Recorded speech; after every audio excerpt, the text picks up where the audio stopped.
عزیز دوستو، بزرگوں اور بھائیوں، اس طرح دین اسلام کے اندر حضور کا کردار، حضور کے اخلاق، نبی رحمت صلی اللہ تعالیٰ علیہ وسلم کی تعلیمات، ان کا بڑا درجہ ہے، ان کی بڑی خصوصیت ہے، اس کا بڑا اعزاز ہے، اور یہ ساری چیزیں انسان کو اطمینان قلبی دیتی ہیں۔ اسی طرح دین اسلام کے اندر جو رسول پاک کی شانیں ہیں، جو حضور کے مرتبے ہیں، جو نبی پاک صلی اللہ تعالیٰ علیہ وسلم کے اعزازات ہیں، وہ بھی امت کے دل کو پھول کی طرح کھلا دیتے ہیں۔ عزیز دوست، یاد رکھیے گا کہ حضور کی جو عظمتیں ہیں، رسول پاک صلی اللہ علیہ وسلم کی جو شانیں ہیں، وہ نہ بندے کے دل کو کھلا دیتی ہیں۔ اور جس طرح ہمارے لیے یہ ضروری ہے نا کہ ہم حضور کے اخلاق کو سمجھیں، تعلیمات کو سمجھیں، کردار کو سمجھیں، حضور کے دیے ہوئے ارشادات کو اپنے حرز جاں بنائیں، اسی طرح نہ ہمارا ایک ذوق یہ بھی ہونا چاہیے کہ حضور کی شان کو سنیں، نبی پاک علیہ السلام کے مرتبے کو سمجھیں، اور اپنے دل میں روز یہ بات تازہ کریں کہ ہمارے نبی کو اللہ نے بڑی ہی شانیں عطا فرمائی۔ اور یہ مستقل مضمون ہے قرآن پاک کا حضور کی عظمت بیان کرنا، یہ مستقل مضمون ہے حدیث پاک کا حضور کی شانیں بیان کرنا، مستقل مضمون ہے، مستقل۔ یعنی جس طرح آپ یہ کہیں گے نا کہ حضور کا اخلاق بڑا اعلیٰ ہے، اس طرح آپ کہیں گے کہ میرے نبی کا حسن و جمال بھی بڑا ہی اعلیٰ ہے۔ جس طرح آپ یہ کہیں گے نا کہ رسول پاک علیہ السلام اپنے دست مبارک سے سخاوت کرتے تھے تو بڑا بانٹتے تھے، تو یہ بھی آپ کہیں گے کہ حضور کے جو ہاتھ تھے نا، وہ برف سے زیادہ ٹھنڈے تھے، کستوری سے زیادہ خوشبو والے تھے۔ جس طرح آپ یہ کہتے ہیں نا کہ نبی پاک صلی اللہ تعالیٰ علیہ وسلم ہر شخص کے ساتھ مسکرا کے ملتے تھے، حضور کے لبہائے مبارکہ پر ہمیشہ مسکراہٹ اور تبسم رہتا تھا، اس طرح آپ یہ بھی کہیں گے کہ حضور کو رب کریم نے جو آنکھیں عطا فرمائی ہیں نا، وہ زمین پہ کھڑے ہو کے جنت کے نظارے کر لیا کرتے۔ تو حضور کی عظمت کا جو باب ہے، حضور کی شانوں کا جو باب ہے، یہ مستقل ایک باب ہے۔ ہمارے ہاں نا ایک خشکی آئی ہے، بالخصوص کچھ لوگوں نے محنت کر کے یہ خشکی پیدا کی ہے کہ جی آپ تعلیمات کی بات کریں، بھئی ہم سے زیادہ تعلیمات کی بات کون کرے گا؟ آپ اخلاق کی بات کریں، بھئی صبح و شام کرتے ہیں، لیکن جو میرے نبی پاک صلی اللہ علیہ وسلم کی عظمت کی بات ہے، جسے قرآن مجید نے حضور کی عظمت بیان کی ہے، تو کیا اس کی بات چھوڑ دیں؟ قرآن نے میرے محبوب کی پیشانی کا ذکر کیا ہے، حضور کے مقدس لبہائے مبارکہ کا ذکر کیا ہے، حضور کے دست ید اللہ کا ذکر کیا ہے، چہرہ وجہ اللہ کا ذکر کیا ہے۔ تو یہ جو ساری چیزیں قرآن و سنت نے بیان کی ہیں، یہ مستقل مضمون ہے۔ آپ باقی چیزیں جب سنتے ہیں نا حضور کی تعلیمات، تو آپ میں عمل کا جذبہ پیدا ہوتا ہے، عمل کا، آپ کے اندر دل نرم ہوتا ہے جب آپ حضور کی تعلیمات سنتے ہیں، اخلاق سنورتے، اور جب آپ حضور کی شان ملاحظہ کرتے ہیں نا تو بجھا ہوا دل کھل جاتا ہے، اس طرح لگتا ہے کہ اداس چہروں پہ روشنی آ گئی ہے، یوں محسوس ہوتا ہے کہ جیسے دبے دبے لوگوں نے نا ہنسنا شروع کر دیا، کلیاں مسکرانے لگی ہیں، پھول چٹکنے لگے۔ آپ دیکھیں نا ہمارے بزرگ کیا کہتے ہیں، سب سے اولا ہو اعلیٰ اور سب سے بالا ہو اعلیٰ۔ لفظ سادے ہیں، لیکن اس سادگی کے اندر جو خاص رنگ ہے اور ذوق ہے، وہ نہیں جس طرح کوئی روایتی نعت خواں لگا ہوا ہے یا کوئی روایتی خطیب لگا ہوا ہے اور اس کا مقصود ہے یہ بات کرنا، نہیں، دل کے جذبے کے ساتھ، یعنی گہرائی کے ساتھ، کہ اس کی آنکھیں، اس کی زبان، اس کی باڈی لینگویج، سارا کچھ مدینے والے کی شانیں بیان کرتی ہے۔ سارے اچھوں سے اچھا سمجھیے جسے، ہے اس اچھے سے اچھا ہمارا نبی۔ سارے اچھوں سے اچھا سمجھیے جسے، ہے اس اچھے سے اچھا ہمارا نبی، اور سارے اونچوں سے اونچا سمجھیے جسے، ہے اس اونچے سے اونچا ہمارا نبی، اور جس کی دو بوند ہے کوثر و سلسبیل، کوثر و دو بوند حضور کی، صرف حضور نہ دو بوندیں دے دیں اپنے وضو کے بچے ہوئے پانی کی، حضور کلی کر کے دو بوندیں دے دیں تو کوثر اور سلسبیل کہتے ہیں جو چلتا ہی رہے۔ تو جو چلتے ہوئے پانی ہے، جو کوثر ہیں، جو سارا کچھ ہے، یہ تو صرف حضور کی 2 بوندوں سے بن جاتا ہے. باقی سارا دریا تو پیچھے ہے. یہ دنیا میں جنت میں جتنی نہریں نظر آئیں گی، یہ ساری 2 بوند ہیں مدینے والے کی. فرماتے ہیں جس کی 2 بوند ہیں کوثر و سلسبیل. سوچ دیکھیے فاضل بریلوی کی. دیکھو اعلیٰ حضرت کیا فرماتے ہیں. پہلا جملہ دیکھیں اور اگلی ترتیب دیکھیں. کہتے ہیں جس کی 2 بوند ہے کوثر و سلسبیل، صرف 2 بوند، 2 قطرے.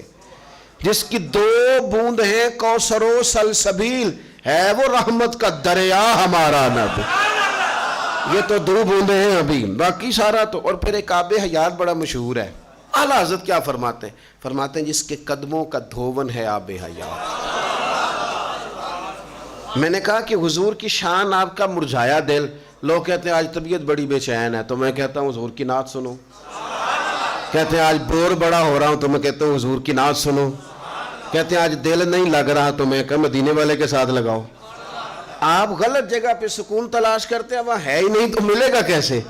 کہتے ہیں حضور قدم دھو دے نا، تو وہ جو دھون ہے نا حضور کے پاؤں سے لگ کے جو پانی نیچے اترتا ہے، فرماتے ہیں وہ کو پی لے تو اسے آب حیات نصیب ہو جاتا ہے.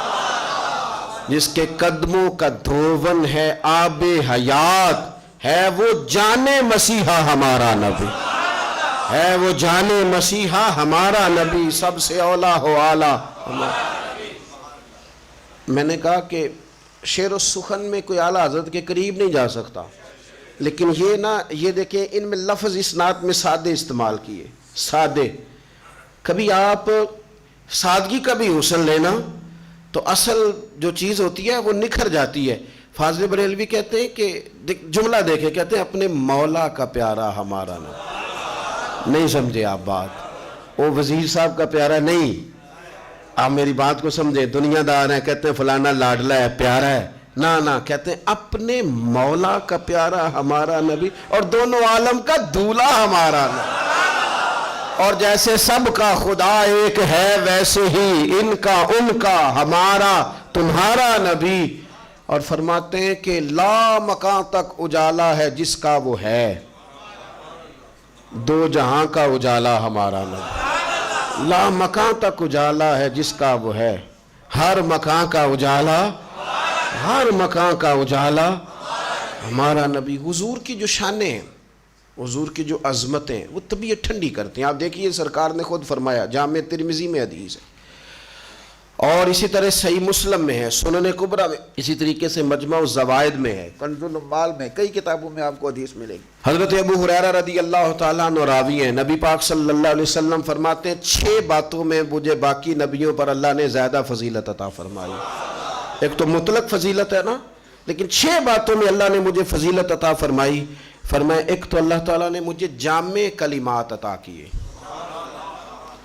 زیادہ پیچیدہ باتیں نہیں، ایسا نہیں کہ ہماری بات سمجھنے میں کسی کو مشکل ہو. حضور فرماتے ہیں جامع باتیں دی ہیں، گہری بہت زیادہ ہے، کھولتے جاؤ معنی بیان کرتے جاؤ. جامع باتیں، تھوڑی باتوں میں حضور نے زیادہ مطلب بیان کی. جلدوں میں کتابیں نہیں دی ہمیں، ایک قرآن عطا فرمایا، ایک قرآن، اسی میں سارا کچھ حضور نے امت کو دے دیا. اللہ کی اس کتاب کی صورت میں حضور نے مکمل دین عطا کیا، جامع باتیں. دوسرا، رسول پاک صلی اللہ تعالی علیہ وسلم ارشاد فرماتے ہیں کہ اللہ نے روب کے ذریعے میری مدد کی. روب کپڑوں کا نہیں ہوتا، سچ کا ہوتا ہے. روب جو ہوتا ہے نا وہ عوام کا نہیں ہوتا، روب آپ کی دیانت کا ہوتا ہے. لوگ کبھی بھی آپ کے اسلحے سے نہیں ڈرتے، لوگ آپ کی اصول پسندی سے ڈرتے. آپ کے اندر جو آپ کی سچائی ہے نا وہ ڈراتی ہے لوگوں کو. حضور فرماتے ہیں سادے کپڑے پہنتے تھے، 17 پیوند لگے ہوتے تھے، لیکن بڑے بڑے تگڑے لوگ آ کے مدینے والے کے سامنے کھڑے ہوتے تھے تو کانپنے لگتے تھے. حضور فرماتے ہیں ایک حدیث میں کہ میں 1 مہینہ ابھی دور ہوتا ہوں، پورا مہینہ.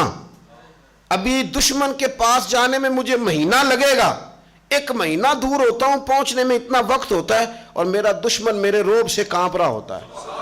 روب کے ساتھ. امیہ بن خلف نے ایک دن اپنے گھوڑے کے اوپر نہ ہاتھ پھیر رہا تھا، اسے دانا کھلا رہا تھا، تیاری کر رہا تھا. تو حضور صلی اللہ علیہ وسلم ایام مکہ میں ہجرت سے قبل اس کے پاس سے گزرے تو فرمایا کیا کر رہے ہو؟ کہنے لگا میں گھوڑا تیار کر رہا ہوں، اس پر بیٹھ کے آپ کو قتل کروں گا معاذ اللہ. اس نے تو کہا نا گھوڑا تیار کر رہا ہوں. تو حضور نے کچھ بھی نہیں کہا، مسکرائے اور مسکرا کے فرمایا تو فکر نہ کر، قتل تجھے میں ہی کروں گا۔ نہ یہ کہا کہ تلوار خرید لی ہے، نہ یہ کہا کہ میں نے خنجر لے لیا ہے، نہ یہ فرمایا کہ گھوڑا پر کہہ دیا تجھے قتل، فکر نہ کر تم۔ بدر والے دن سب لوگوں نے زور لگایا، امیہ کو چال کرنے لگا میں نے نہیں جانا۔ کہا وجہ؟ کہا انہوں نے مجھے کہا تھا تجھے قتل کر دیں گے، انہوں نے کر دینا ہے۔ وہ لوگ کہنے لگے تو سردار ہو کے ڈرتا ہے، اگر لیڈر نہیں جائیں گے تو کارکنوں کا حوصلہ ٹوٹے گا، لہذا تو چل۔ زبردستی لے گئے۔ اب وہ نہ چھپتا پھرتا ہے حضور سے۔ یہ میرے نبی پاک کا روب ہے۔ اعلیٰ حضرت بریلوی رحمت اللہ علیہ فرماتے ہیں تیرے آگے ہیں یوں دبے لچے، بڑی ڈینگیں مارتے تھے جب دور تھے، اور حضور کے پاس آئے تو ان کے منہ میں زبان ہی نہیں رہی، ان کے وجود میں جان نہیں رہی۔ تیرے آگے ہیں یوں دبے لچے، فصحاء عرب کے بڑے بڑے، کوئی جانے منہ میں زبان نہیں، اور نہیں بلکہ جسم میں جان نہیں۔ ان سے تو حرکت نہیں ہو رہی، یہ کہتے تھے بڑی باتیں کرتے تھے، تو ہلا نہیں جا رہا ان سے۔ کسی طریقے سے امیہ چھپتا چھپاتا نہ پھر رہا تھا، اچانک میرے کریم کی نظر پڑی۔ حضور نے یہاں سے گلا نہیں کاٹا، بلکہ تلوار لے کے نہ تو یہاں ہلکا سا نشان لگایا، ہلکا سا، چیخے مارتا ہے، کہتا ہے لوگوں سنو، مجھے محمد صلی اللہ علیہ وسلم، کہنے لگا لو مجھے محمد نے قتل کر دیا ہے، دوڑتا پھرتا ہے۔ ابو سفیان کہنے لگے، دوسرے لوگ کہنے لگے کوئی خیال کر، کوئی عقل کا علاج کرا، تو اپنے قدموں پہ چل رہا ہے، تو بول رہا ہے، تو بیٹھ رہا ہے، کہتا ہے میں قتل ہو گیا ہوں۔ کہنے لگا تمہیں پتہ نہیں نا، تمہیں کیا بتاؤں، یہ ضرب لگائی کس نے، تمہیں خبر نہیں، ابھی تمہیں نہیں پتا میں کتنی تکلیف، زور زور سے چیختا چلاتا۔ یہ قافلہ واپس جا رہا تھا، رستے میں ایک جگہ لیٹا اور تڑپ تڑپ کے اس نے جان ہی دے دی، مر گیا، چیخے مارتا تھا قتل کر دیا مجھے، ان کی ہلکی سی ضرب نہیں مار دیا۔ بھائی حضور فرماتے ہیں ایک تو اللہ نے جوامع الکلم دیے، دوسرا حضور فرماتے ہیں اللہ نے مجھے روب دیا۔ ہم کپڑوں اور گاڑیوں سے روب بنانا چاہتے ہیں، کوئی نہیں بنتا، نہ بنگلوں سے روب تھوڑی بنتا ہے۔ بنگلے کے باہر کھڑے ہو کے لوگ کہہ رہے ہوتے ہیں فراڈیا بندہ ہے جس کا بنگلہ، باہر کھڑے ہو کے لوگ کہہ رہے ہوتے ہیں یہ چوری کی گاڑی ہے، پیسے لوٹ کے بنائی ہے۔ روب تو آپ کے کردار سے بنتا ہے۔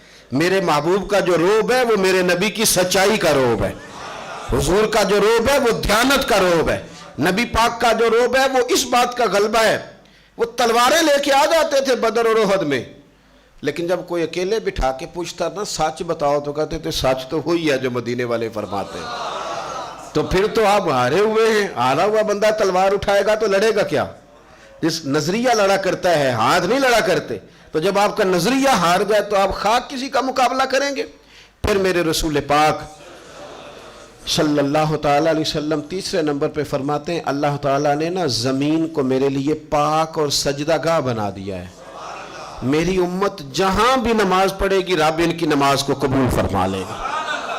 حضور علیہ السلام سے پہلے مخصوص جگہوں پہ جا کے قومیں نماز پڑھتی تھیں، یہ مخصوص عبادت گاہ ہے۔ حضور فرماتے ہیں میرے قدم لگے ساری زمین مسجد ہے، جہاں دل کرے پڑھ لو، جہاں دل کرے پڑھ لو، ساری زمین مسجد ہے۔ اس لیے اسلام کو حدود میں قید نہیں کیا جا سکتا۔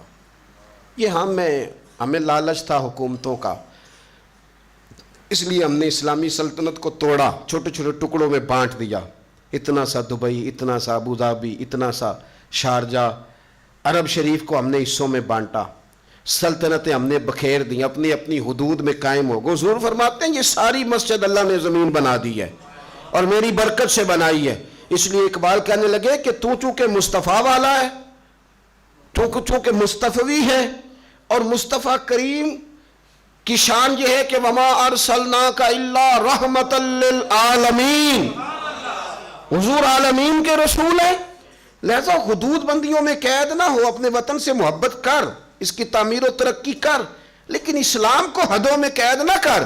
بازو تیرا توحید کی قوت سے قوی ہے، اسلام تیرا دیس ہے، اسلام تیرا دیس ہے، اسلام تیرا دیس ہے، کیونکہ تو مصطفی ہے، تو مصطفیٰ والا ہے، لہذا تیرا دیس کیا ہے؟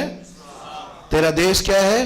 حضرت سلمان فارسی رضی اللہ تعالیٰ عنہ سے کسی نے پوچھا آپ کا نام کیا ہے؟ فرمانے لگے اسلام۔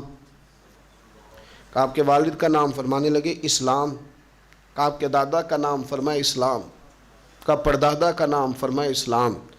اس نے کہا حضرت جی بیچ میں کچھ اور بھی ہے؟ فرمانے لگے نہیں، میرا سارا کچھ ہی میرا دین ہے، یہی میری اصل ہے، یہی میری بنیاد ہے، یہی میرا ٹھکانہ ہے۔ یا ایھا الذین آمنوا ادخلوا فی السلم کافہ، ایمان والو پورے کے پورے اسلام میں داخل ہو جاؤ، کچی پکی باتیں نہ کرو۔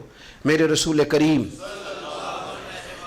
صلی اللہ علیہ وسلم فرماتے ہیں پھر اللہ نے مجھے یہ بھی فضیلت دی ہے، یہ بھی اللہ نے مجھے شان دی ہے کہ مجھے مخلوق کا رسول بنا کے بھیجا ہے۔ میں جنوں کا، انسانوں کا، صرف عربیوں کا، ان کا نہیں، مخلوق کا، خلق کا رسول ہوں، خلق کا۔ حضور فرماتے ہیں میں ارسلت الی الخلق، میں مخلوق کا رسول ہوں۔ اس لیے تو ہرنی بھی آ کے دکھ بتا جاتی تھی، اس لیے تو اونٹنی کو چارہ نہیں ملتا تھا تو وہ بھی مدینے والے کے قدموں پہ سر رکھ کے روتی تھی۔ اس لیے تو میرے بھائی گدھے اور گھوڑے آ کے کریم محبوب کی بارگاہ میں عرض کرتے تھے کہ حضور نظر کرم کے سوالی ارسلت الی، میں کو ایک بات عرض کروں، ہم نا محدود مزاج کے ہیں۔ میرا گھر، میرے دوست، میری فیملی، میرا حلقہ احباب محدود چھوٹے چھوٹے ذہن لوگوں نے بنا لیے، تقسیم در تقسیم، تقسیم در تقسیم۔ ہم نے نا اپنے آپ کو اپنے دائروں میں بند کر لیا ہے۔ ہم رحمت للعالمین نبی کے ماننے والے، وسیع الظرف ہونا، وسیع المشرب ہونا، وسیع خیال ہونا، اور بڑی سوچ پیدا کرنا، بڑی سوچ، ملی سوچ۔ پھر ہمارے جو نفع ہیں وہ بھی بڑے ذاتی قسم کے ہیں اور تھوڑے تھوڑے ہیں، محدود سا نفع ہے ہمارا۔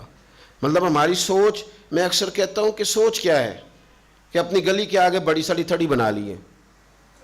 یہ عام آدمی سے سوچ شروع ہو رہی، اس نے ایک موٹر سائیکل دن میں گزارنا، ایک دفعہ باہر آئے گا، ایک دفعہ اندر جائے گا۔ اس نے نہیں سوچا کہ اس گلی سے جو سارا دن لوگ گزریں گے ان کا کیا بنے گا۔ وہ کہتا ہے میں نے 6 فٹ جگہ چھوڑی ہوئی ہے، میرا قبضہ ہے۔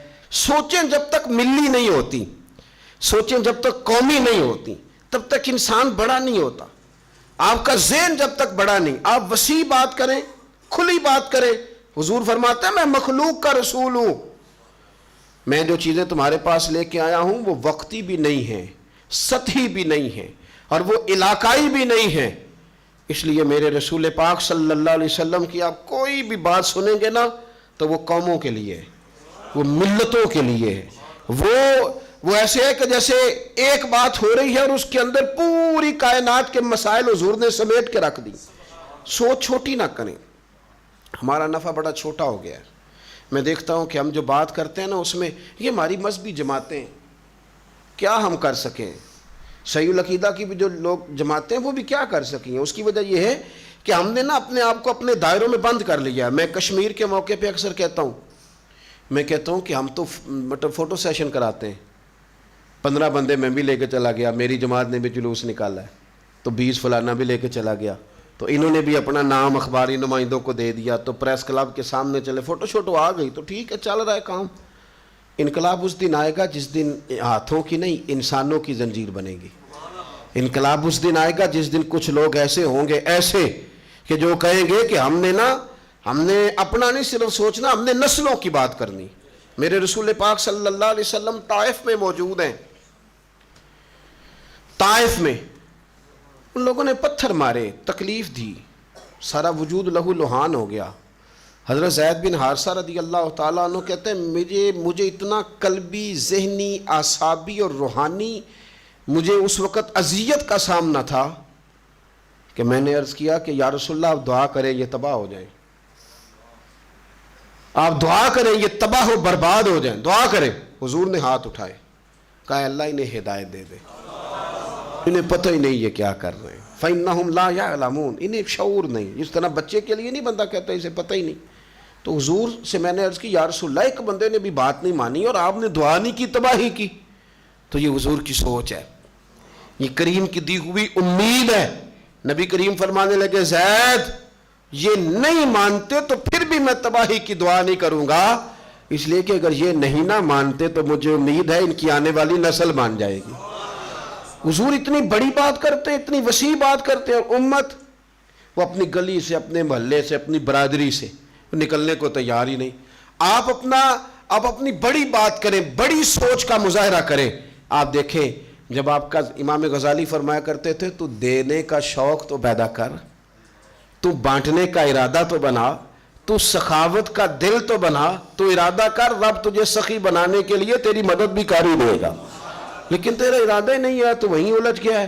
اور پھر میرے رسول پاک علیہ السلام فرماتے ہیں اللہ نے مجھے یہ فضیلت دی ہے کہ مجھے اللہ نے خاتم النبیین بنایا ہے، میرے بعد کوئی نبی نہیں آئے گا۔ تمہیں کسی نئے فلسفے میں نہیں الجھایا جائے گا، تمہیں کسی اور طرف جانے کی ضرورت نہیں پڑے گی۔ تم اپنے آپ کو پابند کرو دروازے رسول کا، تم طے کرو کہ تمہارا سارا کچھ حضور کے قدموں میں ہے۔ تم ذہنی طور پر اپنے ذہن کو سیٹ کر لو کہ کوئی نیا سیمینار، کوئی فلاں موضوع پر نیا لیکچر، کوئی ضرورت نہیں، تمہیں سارا کچھ دروازہ رسول سے ملے گا، ہر چیز گویا یہاں سے ملے گی، ہر شے۔ اسے طے کرے اپنے ذہن کے اندر، کوئی ایسا نیا فلسفہ اس کی ضرورت نہیں۔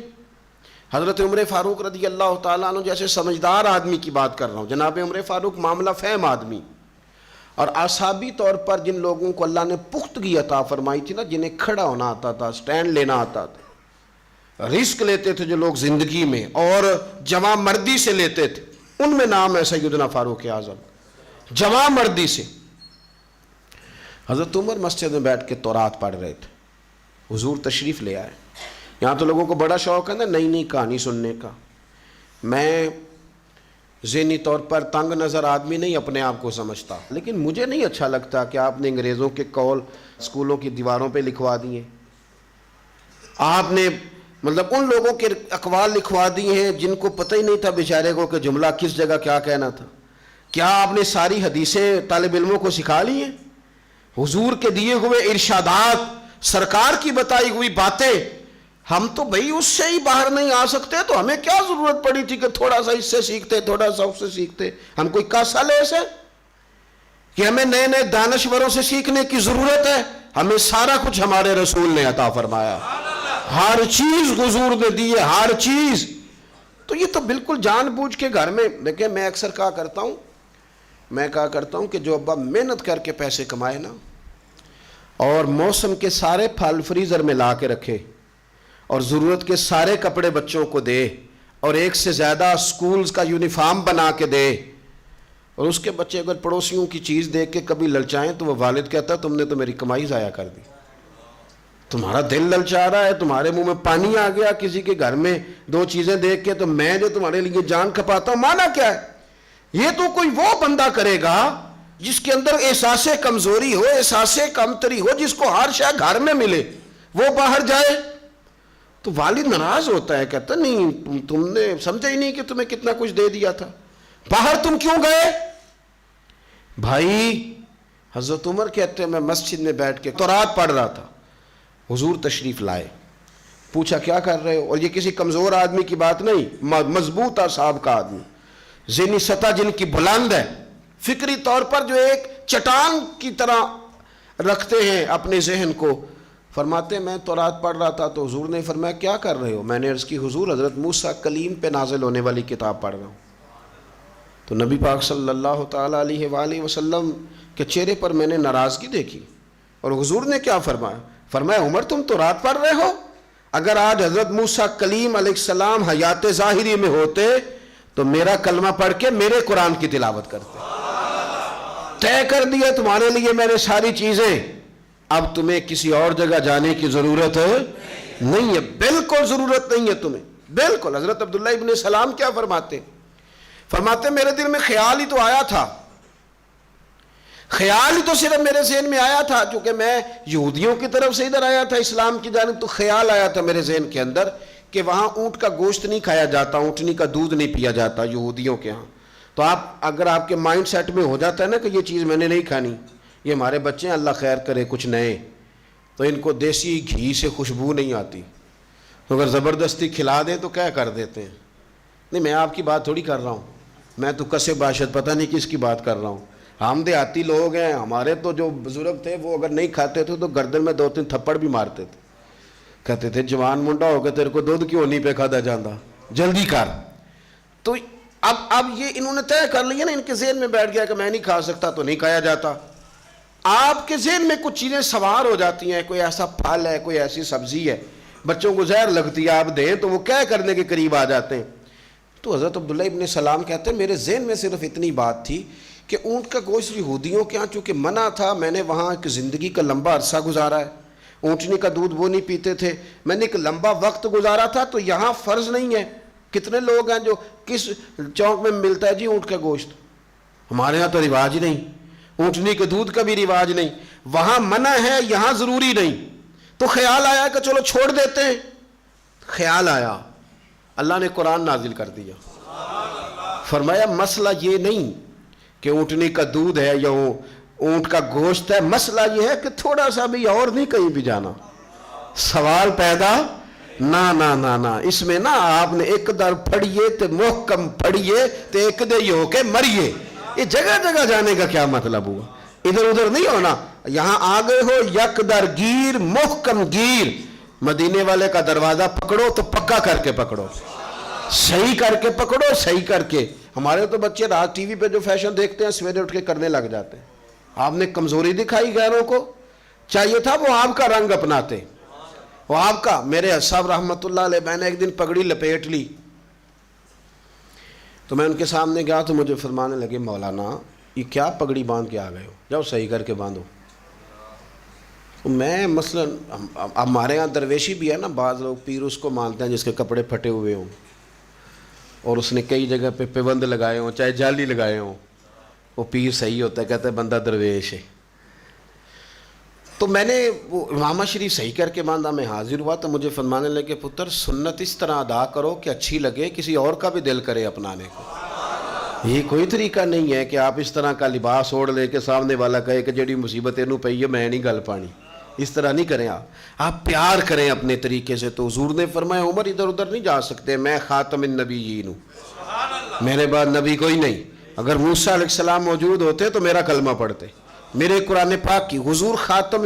اپنے آپ کو نا ہم نے بڑی تقریریں کی، لوگوں نے بڑی سنی، لیکن ہمیں یہ طے کرنے کی ضرورت ہے کہ ہر چیز ہمیں حضور سے ملتی ہے، یہ ہم نے طے کرنا ہے۔ اور میں عرض کروں آپ اگر ذوق شوق والے ہیں، آپ کے مزاج میں جنون ہے، آپ جذبہ جہاد والے ہیں، آگے جانے والے ہیں، تو آپ کو ملے گا حضور کی بارگاہ سے سارا کچھ، آپ کو ملے گا نا۔ حضور میدان میں کھڑے اور سب صحابہ نے ارادہ کہ ایک دفعہ پیچھے ہٹیں اور پیچھے ہٹ کے تازگی کے ساتھ حملہ کریں۔ ابو سفیان رضی اللہ تعالیٰ عنہ فرماتے ہیں حضرت ابو سفیان کہ میں نے لگام پکڑی ہوئی تھی گھوڑے کی، تو میں نے اس کی حضور ایک دفعہ پیچھے ہٹیں، تو فرمایا نا بھائی اب پیچھے نہیں ہٹنا، انا النبی لا کاذب، انا ابن عبد المطلب لا کاذب، پیچھے نہیں ہٹنا کیونکہ میں نبی ہوں، بات یہ بھی سچی ہے، اور میں عبد المطلب کا پوتا ہوں، بات یہ بھی سچی ہے۔ ہمارا طریقہ نہیں پیچھے ہٹنا۔ تو آپ پڑھیں، آپ میں جذبات پیدا ہوں گے، آپ کو شوق آئے گا۔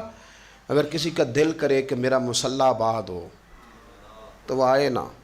سیدہ عائشہ صدیقہ کہتی ہیں مصلی بچ گیا، ایک ہی آیت تھی پر رات ساری گزر گئی، اور حضور نے اتنی نماز پڑھی کہ قدموں میں ورم آ گئے۔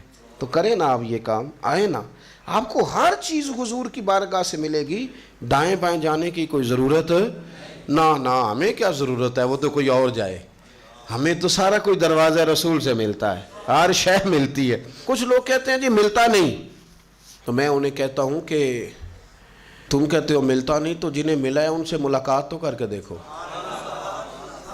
ان سے ملاقات کرو نا، تمہیں پتہ چلے گا ملتا ہے۔